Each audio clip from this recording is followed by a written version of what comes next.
Se recogió nitrógeno por desplazamiento de agua a 29 grados centígrados y 807 milímetros de mercurio. El volumen del gas sobre la superficie del agua fue de 124 mililitros. Hallar el volumen seco en condiciones normales. Entonces, en primera instancia, vamos a escribir la ley de los gases ideales. En ese caso no escribimos el subíndice de identidad de la sustancia porque igual puede ser para otro gas, en realidad no importa. En segunda instancia, debemos determinar qué es constante. Lo constante va a ser la cantidad de sustancia porque es lo que determina el volumen seco. Así que la cantidad de sustancia se va a combinar con R en una nueva constante cuyo valor no nos importa. Posteriormente, dado que nos están pidiendo un volumen final, debemos pasar la presión final a dividir. Ahora dividimos la ecuación entre sí misma.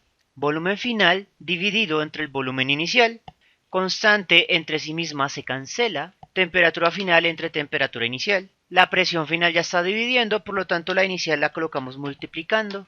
Y despejamos el volumen final pasando el volumen inicial a multiplicar. Aparentemente esta sería ya la ecuación para resolver ese problema, pero esto tiene un asunto. Ese 807 milímetros de mercurio es una presión total y nosotros estamos buscando una presión parcial.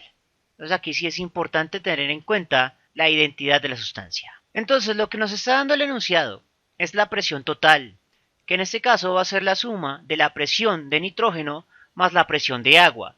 Eso sería el volumen del gas húmedo.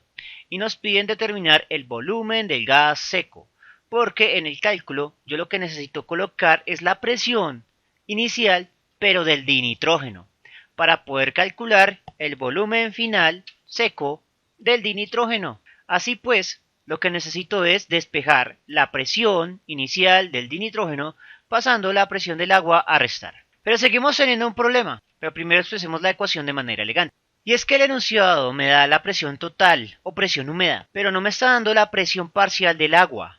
Entonces este ejercicio es un poco tramposo porque tenemos que consultar alguna fuente de información donde nos diga cuál es la presión parcial del agua a 29 grados centígrados, que es una tabla como esta. Entonces nos dice presión de vapor del agua líquida entre 0 y 373 grados centígrados.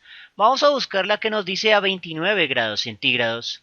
A 29 grados centígrados la presión parcial del agua en milímetros de mercurio es aproximadamente 30,1. Una vez que ya tenemos ese dato podemos combinar ambas ecuaciones.